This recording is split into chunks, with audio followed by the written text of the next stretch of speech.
Bienvenue dans un nouvel épisode. Aujourd'hui, on va parler des compléments alimentaires. Et je vais aller droit au but. Petite alerte, spoiler. Je vais vous dire que les BCAA, les brûleurs de graisse et le collagène, c'est du bullshit. C'est un mauvais investissement. Mais le plus important, c'est que je vais vous expliquer pourquoi. Et dans un deuxième temps, je vais vous dire quels compléments alimentaires je consomme personnellement et quels compléments alimentaires je recommande confortablement.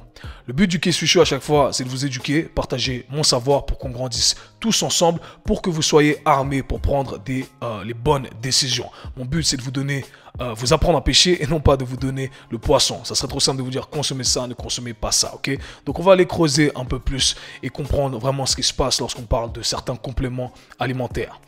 Je tiens à commencer avec le discours suivant. J'ai moi-même des amis qui ont des magasins qui vendent des compléments alimentaires. J'ai des amis sur le net qui font la promotion de compléments alimentaires. J'ai moi-même été contacté plusieurs fois par des compagnies pour que je fasse du sponsoring, pour que je fasse la promotion de compléments alimentaires. Je n'ai jamais accepté. Je n'ai jamais accepté j'ai rien contre ces compagnies, je n'ai rien contre les gens qui vendent ces produits ou qui font la promotion de ces produits.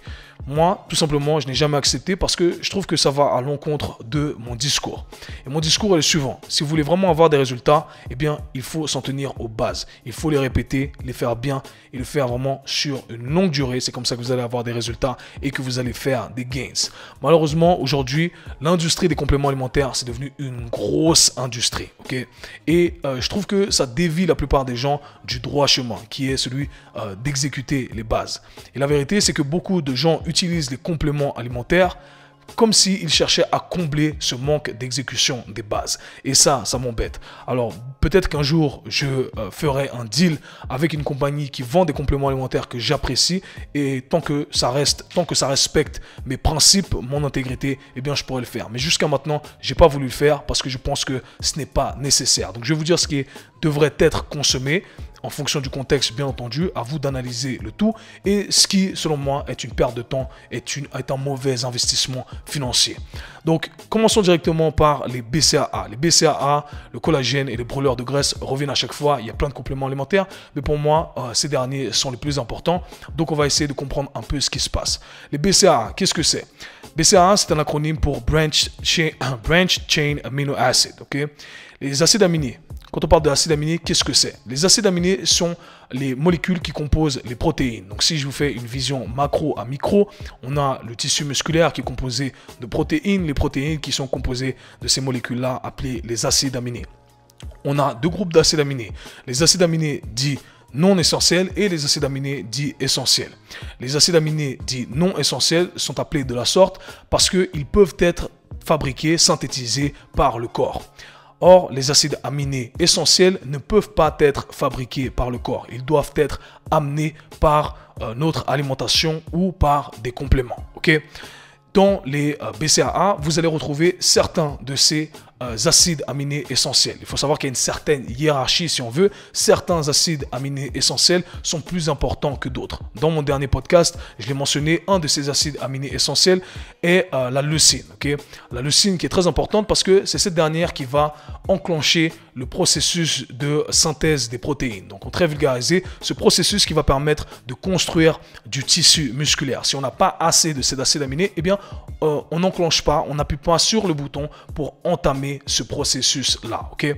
Donc, on vous a mis certains de ces acides aminés essentiels dans un pack de la poudre, on vous a dit consommez ça, ça va être mieux pour construire du muscle, ok? Ou peu importe ce qu'on a voulu vous vendre comme rêve. Le problème est le suivant, j'aime utiliser la métaphore suivante avec mes clients et je vais la partager avec vous. Pensez à ça de la manière suivante. On a les acides aminés non essentiels qui sont utilisés comme des ouvriers. Donc pensez à ça de la manière suivante. Les acides aminés non essentiels sont des ouvriers, les acides aminés essentiels sont les ingénieurs. Lorsqu'on pense à un chantier, eh bien, on a besoin des ouvriers pour qu'ils exécutent, qu'ils fassent le travail pour aboutir le projet, mais on a besoin des ingénieurs pour qu'ils puissent créer tout le projet et donner les directions, si on veut, pour que le projet s'aboutisse correctement. D'accord? Donc ici, on a les ingénieurs et les ouvriers. Et dans les BCAA, eh bien, on vous vend simplement les ingénieurs. ce qui est très bien, mais le problème c'est qu'un chantier ne peut pas s'aboutir si on n'a pas, si on n'a pas les ouvriers et les ingénieurs. On a besoin des deux. Maintenant, ce qu'il faut comprendre, c'est que pourquoi c'est un mauvais investissement et c'est une perte de temps. Si vous consommez assez de protéines, si vous avez votre apport en protéines, donc comme je l'ai dit, les protéines sont composées de ces acides aminés, eh bien vous allez de toute façon avoir ces acides aminés essentiels. Vous allez avoir les ingénieurs et les ouvriers. Donc ça n'a aucun sens d'apporter plus d'ingénieurs. Ok, on en a assez. On a assez d'ingénieurs pour aboutir au projet. Et du coup, lorsqu'on consomme uniquement des BCAA, on n'apporte que les ingénieurs. Mais hey, on a besoin des ouvriers également. Ok, donc tout ça pour vous dire, petite métaphore pour vous expliquer qu'au final, eh bien, ce n'est pas important de rajouter ces BCAA si on a son apport en protéines qui est adéquat, qui est correct. On va aborder ça dans un instant. Ok, et il y a un meme sur internet qui est super marrant où on voit un nageur qui est donc dans l'eau, qui prend une bouteille d'eau et qui se la jette sur le front, qui jette l'eau sur son front, comme on le fait quand on a chaud et on est à l'extérieur. Or, il est déjà dans l'eau. Et en gros, le mime, c'est les gens qui consomment des BCAA alors qu'ils ont déjà une certaine consommation de protéines qui est adéquate. Okay? Donc tout ça pour résumer un peu ce que je viens de dire jusqu'à maintenant. C'est un mauvais investissement, ça ne sert à rien. Ceci étant dit, malgré le fait que certains compléments alimentaires soient des mauvais investissements selon moi, il y a toujours un ou deux contextes dans lesquels on pourrait les utiliser et dans lesquels ils seraient bénéfiques. Je vais vous en donner un par exemple. Si vous êtes vegan et que vous avez du mal à consommer des protéines complètes, donc qui sont composées de ces acides aminés essentiels pour entamer le processus de synthèse des protéines, eh bien, dans ce cas-là, ça serait intéressant de consommer des BCAA parce que vous avez les ouvriers, mais vous n'avez pas assez d'ingénieurs. Eh bien, je vais rajouter des ingénieurs uniquement pour qu'on puisse aboutir à ce projet-là. Ok? Donc, dans ce cas-là, dans ce cas spécifique, par exemple, eh bien, c'est un contexte dans lequel ça serait intéressant de consommer des BCAA. Mais autrement, si vous vous attardez sur la base qui est de consommer assez de protéines, vous allez avoir tous les acides aminés nécessaires, vous allez avoir les ouvriers et les ingénieurs et vous allez pouvoir construire du tissu musculaire. Aussi simple que ça, basta, ne perdez pas votre argent en investissant dans les BCAA. Next, parlons maintenant du collagène. Vous me connaissez, mon monde, c'est le monde de la santé articulaire, de mobilité articulaire, je parle beaucoup de rééducation, etc. Les gens me connaissent pour ça. À chaque fois que je fais des Q&A sur Instagram, les gens me posent la question suivante. Ils me disent, et le collagène? Le collagène, c'est bien. Alors, c'est vrai que le collagène a été réputé justement pour aider lors de dégénération articulaire, lors de dégénération de tissu. On vous dit, prenez du collagène. Mais le problème, c'est que le collagène en soi ne va rien faire. D'accord? Il faut qu'il y ait un signal envoyé au corps pour que le corps puisse utiliser ce collagène de la bonne des façons. Mais d'abord, cherchons à définir ce qu'est le collagène. Le collagène, c'est la protéine la plus abondante que vous allez retrouver dans votre corps. Vous avez assez de collagène. Il y a différents types de collagène, 1, 4, 12, etc. Et il compose donc vos tissus. Il est actif lors d'un processus de cicatrisation. Lorsque vous cicatrisez, votre corps va faire un dépôt de collagène. Il y en a assez dans votre corps. Okay? Donc, ce que je veux dire par là, c'est que vous en avez assez et que de toute façon, le supplément en soi, le complément en soi ne va rien faire. D'accord? Ce qui va entamer la régénération de tissus, donc cette déposition de collagène pour réparer vos tissus, eh bien, c'est le signal que vous allez envoyer à travers l'entraînement. J'aime utiliser la métaphore suivante avec mes clients. Imaginez que le collagène soit un pot de peinture, d'accord, des pots de peinture supplémentaires, d'accord, et que vous vouliez repeindre votre appartement. Maintenant, vous avez également accès à un peintre qui a déjà sa peinture, qui a tous les outils nécessaires pour repeindre votre appartement.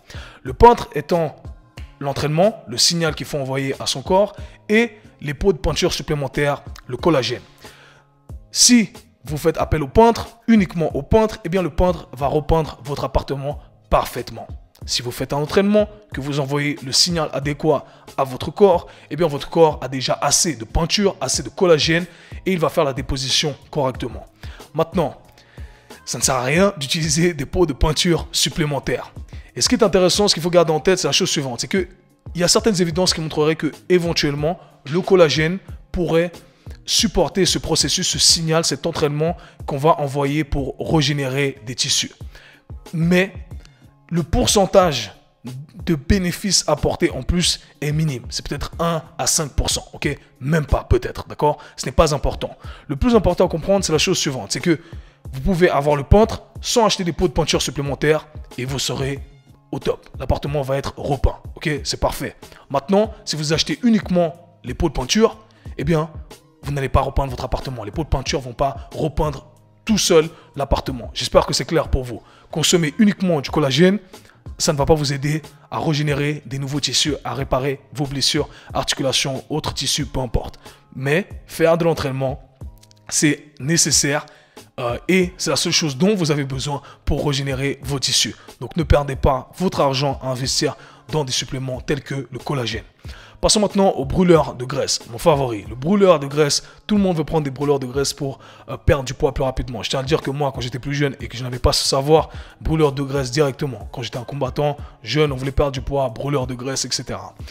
Eh bien, j'en reviens toujours à ma théorie pour ceux qui suivent mon travail depuis un moment. Pour perdre de la graisse, on va recommencer. Rewind, baby. Rewind, DJ, remix. La graisse qui est déposée dans votre corps, c'est un surplus d'énergie. Pour perdre du gras, eh bien, il faut être dans un déficit calorique, un déficit d'énergie. C'est-à-dire qu'il faut dépenser plus d'énergie que ce qu'il faut consommer. Je pense qu'un jour, je vais être fatigué de le répéter parce que ça fait plusieurs années maintenant.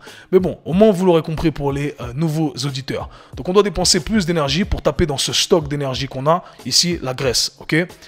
Maintenant, consommer simplement des aliments, consommer simplement des brûleurs de graisse, ça ne va pas vous faire disparaître cette énergie en plus. Pourquoi? Parce que ce sont des lois de physique qui régissent l'univers, qui expliquent le tout. L'énergie ne peut être ni créée ni détruite. L'énergie ne peut être simplement que transférée d'une forme en une autre forme. Le tout est régi et expliqué par les principes de la thermodynamique. Donc, la thermodynamique, une branche de la physique. Ok? Donc, en gros, votre graisse en trop que vous voulez perdre, eh bien, on doit aller taper dans cette graisse-là lorsque on n'a pas assez consommé et qu'on dépense de l'énergie. Le corps va se dire, hey, je vais taper dans ses réserves et c'est comme ça que je vais pouvoir perdre de la graisse, perdre du gras. Le fait de consommer simplement des brûleurs de graisse, eh bien, ça ne vous fait pas dépenser plus d'énergie. Alors attention, l'argument derrière tout ça que les gens utilisent, les gens qui vendent des brûleurs de graisse utilisent, c'est que dans ces brûleurs de graisse, vous allez retrouver des stimulants.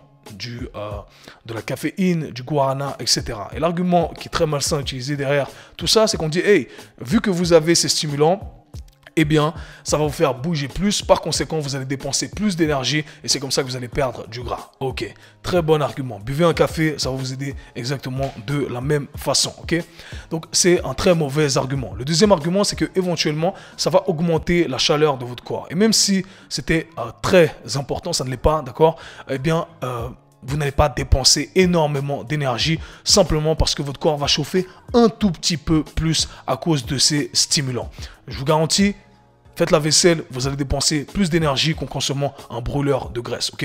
Donc j'espère que c'est clair pour vous. Les brûleurs de graisse ne vont pas vous faire perdre de l'énergie gratuitement comme ça, d'accord? Il faut faire du travail pour perdre de l'énergie. Le tout est régi par des principes universels dictés par la physique. Donc j'espère que c'est clair pour vous.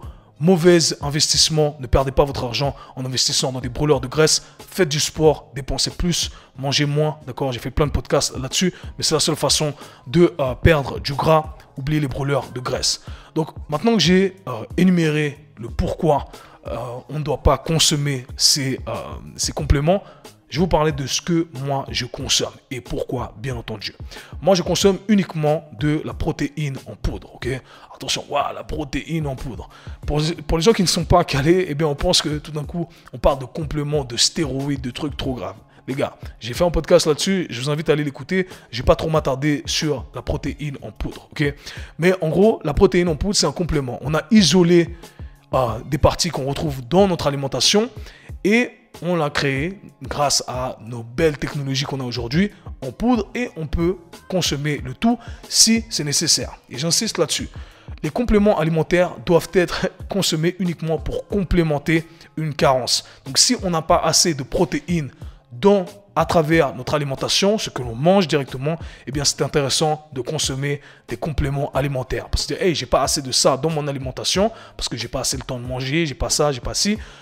Ok, ben je vais consommer un complément qui est isolé. Ok, et là c'est intéressant. Donc la protéine en poudre, ce n'est pas obligé. Vous n'êtes pas obligé de consommer de la protéine en poudre. Si vous faites du sport ou pas du sport, si vous avez assez d'apport en protéines, eh bien c'est assez, pas besoin d'avoir des compléments. Maintenant, consommer de la protéine, c'est très important. Pourquoi c'est important? Parce que tous les jours, votre corps va se débarrasser d'une certaine quantité de votre protéine à travers un processus qui s'appelle le turnover protéique. Je ne vais pas trop élaborer là-dessus, mais tout ce qu'il faut savoir, c'est que votre corps se débarrasse tous les jours d'une certaine quantité de protéines. Par conséquent, on doit amener de la protéine pour qu'on soit au moins à un état où on n'est pas en train de perdre, au moins un état de maintien, et on doit consommer une certaine quantité pour être dans un état anabolique, dans un état où on va construire plus de tissus. Donc pour ceux qui visent à construire plus de tissus musculaires, ce qui devrait être le cas de tout le monde, je l'espère, eh bien on devrait consommer une certaine quantité de protéines. Quelle quantité de protéines? La rangée est très large. En général, on recommande entre 1,6 g par kilo de masse maigre, entre 1,6 et 2,2. J'aurais tendance à vous recommander 1,8 kg 1,8 g par kilo de masse maigre. Ok, c'est la rangée, c'est le sweet spot. Ça va correspondre plus ou moins à tout le monde. Donc ça, consommez ça et vous êtes bon. Vous aurez les BCAA nécessaires, vous aurez tous les acides aminés, vous aurez les ouvriers, les ingénieurs et vous comprenez pourquoi on doit consommer ça. Personnellement, je consomme ça quand? Je consomme ça le matin, d'accord? J'ai besoin d'une certaine quantité à la fin de la journée de protéines. Le matin en général, c'est la période ou le repas dans lequel on va avoir le moins de protéines en fonction de ce que vous mangez. Si vous mangez uniquement des fruits, des céréales, une tartine, etc., ben, il n'y a pas d'apport de protéines. Okay? Donc, on aimerait avoir un apport de protéines, mais si on n'a pas l'habitude de manger de la viande, du poisson, etc., et bien là, ça devient intéressant de consommer sa protéine en poudre, d'accord, d'avoir cet aspect, cet apport en plus qu'on n'aurait pas autrement et qui est nécessaire pour la construction de tissus, etc. Donc j'espère que ça a du sens pour vous. Le deuxième complément que je consomme quotidiennement, c'est la créatine. Attention, la créatine, quand j'étais plus jeune et que je n'étais pas calé sur le sujet, on parlait de créatine et moi j'étais là, waouh, la créatine c'est de la drogue, etc. C'est un truc très grave. Non, non, non. Encore une fois, c'est comme la protéine, c'est tous les on-dit qu'on a créés autour de ça. Mauvaise interprétation, mauvaise connaissance de la science, un manque de savoir. Donc à partir d'aujourd'hui, on va tous savoir exactement de quoi on parle. Donc lorsqu'on parle de créatine, la créatine c'est un composé organique présent dans le corps humain qui permet de régénérer l'ATP. L'ATP c'est la devise, la monnaie énergétique du corps. Donc la créatine a un rôle très important dans votre capacité à produire de l'énergie. 95%, 95% de la créatine et phosphocréatine est stockée dans vos muscles. Les 5% qui restent sont stockés dans notre cerveau, les testicules et en circulation dans le sang. Okay? Il faut savoir qu'environ pour un être humain moyen de 70 kg, on va dire 70 kg, eh bien, je vais rewind tout ça, on va dire ça correctement, pour l'individu moyen, nous tous, on arrive à stocker, on a déjà un certain stock de créatine dans notre corps, okay, qui va tourner autour des 120 millimoles par kilo de masse, okay, musculaire. Maintenant, ce qu'il faut savoir également, c'est que la plupart des gens, en moyenne, on arrive à stocker au maximum 160 millimoles de créatine par kilo de masse musculaire. Ce qui veut dire qu'on a un gap entre ce qu'on a au quotidien, d'accord, et ce qu'on pourrait stocker au maximum. Il faut également savoir que 1 à 2% du stock qu'on a au quotidien va être dégradé. Okay? Il va être dégradé. Par conséquent, on doit amener de la créatine à travers notre alimentation pour pouvoir combler le fait qu'au quotidien, on est en train d'en perdre. Okay? Donc ça, c'est très important. Le même principe que la protéine que j'ai expliqué auparavant. Où est-ce que vous allez trouver de la créatine? Vous allez trouver de la créatine principalement dans de la viande rouge et du poisson. Donc pour les gens qui ont des diètes qui ne consomment pas de produits animaliers, qui ne consomment pas de viande, qui ne consomment pas de poisson, eh bien vous voyez que c'est très important de consommer de la créatine. Okay? Très important. Maintenant, ce qu'il faut comprendre, c'est que la créatine, c'est le complément alimentaire qui a été le plus étudié dans l'industrie de la santé et dans l'industrie du fitness. C'est littéralement quelque chose que je recommanderais à ma grand-mère. Okay? Tout le monde devrait en prendre. Maintenant, il y a quelques subtilités à connaître. Et il y a différents types de créatine. Okay? La créatine qui a été la plus étudiée et qui a énormément de bénéfices est la créatine monohydrate. Okay? Donc vous allez avoir d'autres créatines, créatine kinase, etc. Donc tout ça, ce sont simplement des molécules, d'autres molécules qui sont attachées à la molécule de créatine. Dans la créatine monohydrate, celle qui est la plus safe, eh bien, vous allez avoir la créatine qui est attachée à des molécules d'eau. Pourquoi je dis ça? Parce que ça a une certaine importance. Dans le monde du bodybuilding, dans le monde du culturisme, eh bien, vous allez voir des gens consommer de la créatine en faisant des cycles, en prenant 20 grammes, 25 grammes de créatine, en faisant ça sur une certaine période, ok? Certaines semaines, certains mois, ensuite ils stoppent et ils recommencent, etc.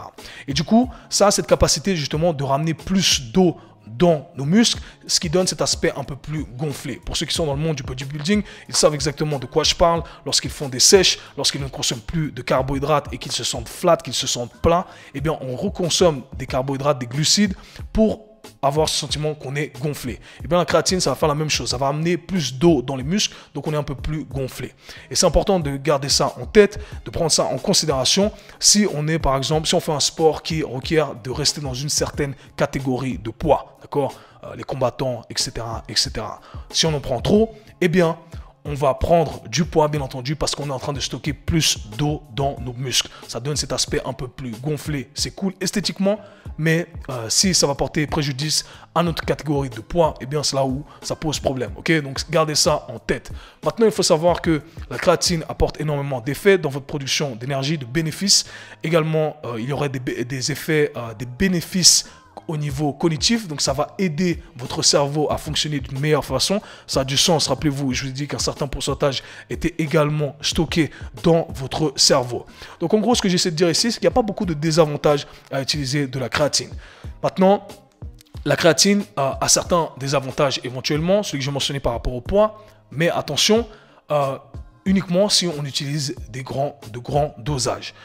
Maintenant, ça peut créer également des inconforts au niveau du tube digestif. C'est mon cas. Si je consomme 20 grammes de créatine, eh bien, je commence à avoir des sensations inconfortables au niveau de mon tube digestif. Donc, pas tout le monde peut consommer de la créatine en faisant ces cycles-là. D'ailleurs, je ne suis pas bodybuilder, je ne suis pas dans le culturisme, c'est pas mon monde, ça m'intéresse pas, donc je fais pas de cycle. Donc, qu'est-ce que je recommande et qu'est-ce que je consomme?